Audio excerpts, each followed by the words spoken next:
اللہ من الشیطان اللعین الرجیم بسم اللہ الرحمن الرحیم الحمد للہ رب العالمین والصلاة والسلام علی محمد وآلہ الاطہار اما بعد عزیزان گرامی روزہ دارو، ماہ مبارک کے 23ویں دن کی دعا کا متن دعا کی عبارت ہم آپ کے سامنے قرات کر رہے ہیں۔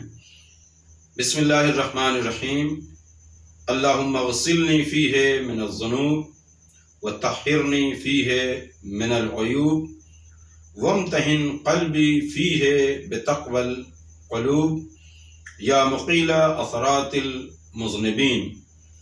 پہلا جملہ عزیزان گرامی اس میں ہے اللہم اغسلنی فیہ من الذنوب، اے معبود اس ماہ مبارک میں تو مجھے گناہوں سے دھو دے، یعنی گناہوں سے پاک و پاکیزہ کر دے۔ یہاں پر لفظ غسل استعمال ہوا ہے، غسل کا مطلب دھو دینا۔ تو انسان اس ماہ مبارک میں چاہتا ہے کہ ہمارا وجود گناہوں سے خداوند عالم دھو دے، اس کا مطلب گناہوں سے دور ہو جائے۔ اور یقینی طور پر جب ایک انسان کسی بارگاہ میں جاتا ہے تو صاف ستھرا ہو کے پاک و پاکیزہ ہو کے جاتا ہے، اور ماہ مبارک میں ایک انسان جب خدا کی بارگاہ میں جائے گا تو یقینی طور پر وہ چاہے گا کہ ہم گناہوں سے اپنے وجود کو دھو دیں، ہم گناہوں سے اپنے وجود کو پاک و پاکیزہ کر لیں۔ اب ایسا نہیں کہ گناہ کی آلودگی صرف جو ہے انسان کے دل پر اثر کرتی ہے، نہیں، ایسا نہیں ہے۔ انسان اپنے جسم کے جس حصے سے گناہ کرتا ہے اس کا اس حصے پر اثر پڑتا ہے۔ جیسے اگر ایک شخص اپنی آنکھوں سے گناہ کرتا ہے تو خداوند عالم نے آنکھوں کو دیا ہے کہ تم مناظر قدرت کو دیکھو اور عبرت حاصل کرو۔ مناظر قدرت کو دیکھنے کے بعد خدا کا وجود ثابت ہوگا، لیکن اگر کوئی شخص اپنی آنکھوں سے گناہ کرتا ہے تو خداوند عالم وہ اثر چھین لیتا ہے اور اپنی آنکھوں سے دیکھ کے مناظر قدرت سے عبرت حاصل نہیں کرتا۔ اسی طرح سے اگر کوئی شخص اپنے ہاتھوں سے کسی پر ظلم کرتا ہے یا اپنے ہاتھوں سے کوئی گناہ کرتا ہے تو اس ہاتھ کو نیکی کرنے کی توفیق نہیں ہوتی۔ لہذا انسان کو چاہیے کہ ہر طرح کے گناہ سے اپنے آپ کو پاک و پاکیزہ کر لے۔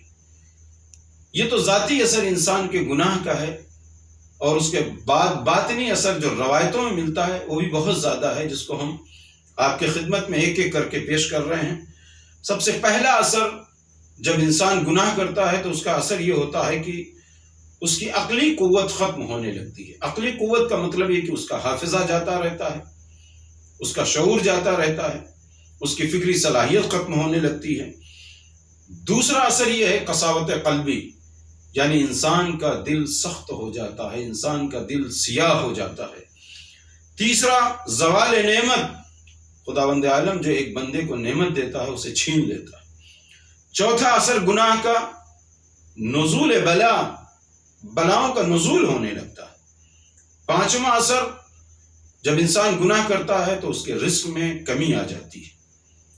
چھٹا اثر جو روایتوں میں ملتا ہے اس کی عمر کم ہو جاتی ہے جو گناہ کرتا ہے۔ اور سب سے اہم اثر جو ایک گناہ کرنے والے پر پڑتا ہے وہ یہ کہ خدا سے وہ دور ہوتا رہتا ہے، اس کی دعا مستجاب نہیں ہوتی۔ اور گناہ کا اثر اس کی زندگی میں اضطراب و بے چینی ہوتی ہے۔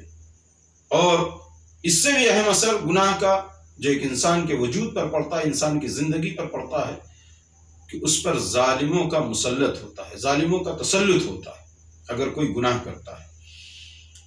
اسی وجہ سے دعا میں کہا جا رہا اللہم غسلنی فیہ من الذنوب، پالنے والے مجھے اس ماہ مبارک میں گناہوں سے دھو دے۔ اس کے بعد اور بہت ساری باتیں ہیں کہ چونکہ یہ دنیا عالم مکافات ہے، بدلے کا گھر ہے، لہٰذا جو جیسا کرتا ہے ویسا یہاں سے پاتا ہے۔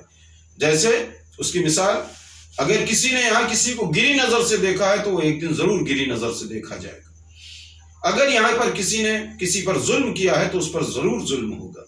اگر یہاں پر کسی نے کسی کے اوپر تنقید کی ہے تو اس پر ضرور تنقید کی جائے گی۔ اگر کسی کو یہاں کسی نے جھڑکا ہے، ڈانٹا ہے، پھٹکارا ہے تو وہ ضرور ایک دن ڈانٹا پھٹکارا جائے گا۔ اگر کسی نے کسی کو اذیت دی ہے تو اس کو بھی کوئی نہ کوئی اذیت دے گا۔ اگر کسی نے کسی مومن کے بارے میں نکتہ چینی کی ہے تو اس وقت تک وہ مرے گا ہی نہیں جب تک کہ اس کے بارے میں اسی موضوع میں اسی ٹاپک پر اس کے لیے نکتہ چینی نہ کی جائے، جیسا کہ مولا کائنات نے فرمایا ہے من عیر مومنا بشیء لم یمت حتی یرکبہ، جو کسی مومن کے بارے میں نکتہ چینی کرتا ہے اور دوسروں سے اس کے باتوں کو بتاتا ہے، اس وقت تک اسے موت نہیں ہوتی جب تک کہ وہ خود اس چیز میں گرفتار نہ ہو جائے۔ اور اگر کسی نے کسی کی عزت پہ حملہ کیا ہے تو ایک نہ ایک دن اس کی بھی عزت پر حملہ ہوگا، چونکہ یہ دنیا عالم مکافات ہے، بدلے کا گھر ہے، لہذا خداوند عالم کا ایک نظام ہے کہ ان چیزوں سے وہ دوچار ہوگا۔ پھر اس کے بعد دوسرا جملہ ہے کہ وَطَهِّرْنِي، اسی دعا کا دوسرا جملہ ہے وَطَهِّرْنِي فِيهِ مِنَ الْعُیوب، اے معبود مجھے عیوب سے اس ماہ مبارک میں پاک و پاکیزہ قرار دے۔ طاہرنی یہاں استعمال ہے، پاک و پاکیزہ قرار دے۔ اب عیوب عیب کی جمع ہے، عیب سنگولر ہے، عیوب پلورل ہے، عیب کی جمع ہے۔ کچھ عیوب ظاہری ہوتے ہیں، کچھ باطنی ہوتے ہیں۔ عیوب ظاہری کو تو دیکھیے، اگر کسی کے ظاہری عیوب پایا جاتا ہے، کبھی اپنے دامن سے ڈھک لیتا ہے، کبھی پردے سے ڈھک لیتا ہے، کبھی اپنے آپ کو کسی طریقے سے چھپا لیتا ہے، لیکن باطنی عیوب جو پائے جاتے ہیں، جیسے اس میں غیبت کرنا، تہمت لگانا، الزام تراشی، ڈرپوک، جبن، اور اس کے بعد ایک انسان میں خوف، غیبت کا جذبہ، یہ تمام چیزیں انسان کے باطنی عیوب ہیں کہ جس کے لیے کہا گیا وَطَهِّرْنِي فِيهِ مِنَ الْعُیوب، پالنے والے میرے عیوب کو اس ماہ مبارک میں مجھ سے پاک و پاکیزہ قرار دے۔ اب انسان اپنے عیوب سے کیسے پاک ہو سکتا ہے؟ اس کے لیے ضروری ہے کہ وہ اپنے اندر دیکھے کہ ہمارے اندر کون سا عیب پایا جاتا ہے اور اس کی تگ و دو میں رہے اور اس سے پاک و پاکیزہ ہونے کی کوشش کرے۔ خداوند عالم انشاءاللہ اس کے قلب کو پاک و پاکیزہ قرار دے گا۔ اگلا جملہ ہے وَامْتَحِنْ قَلْبِي فِيهِ بِتَقْوَى الْقُلُوبِ، اے میرے معبود میرے قلب کا امتحان لے اس ماہ مبارک میں ان قلوب کے ساتھ کہ جس میں تیرا تقوی پایا جاتا ہے۔ اس کے لیے سب سے بہترین انسان جو اپنے لیے سمجھ سکتا ہے وہ یہ ہے کہ اپنے آپ کو، اپنے قلب کے اگر تقوی کو دیکھنا چاہتا ہے تو تنہائی میں دیکھے۔ تنہائی میں اگر وہ خدا کا ساتھ دیتا ہے تو یقینی طور پر اس کا قلب خدا کے تقوی کو اختیار کیے ہوئے اور اس کے قلب میں تقوی الہی پایا جاتا ہے۔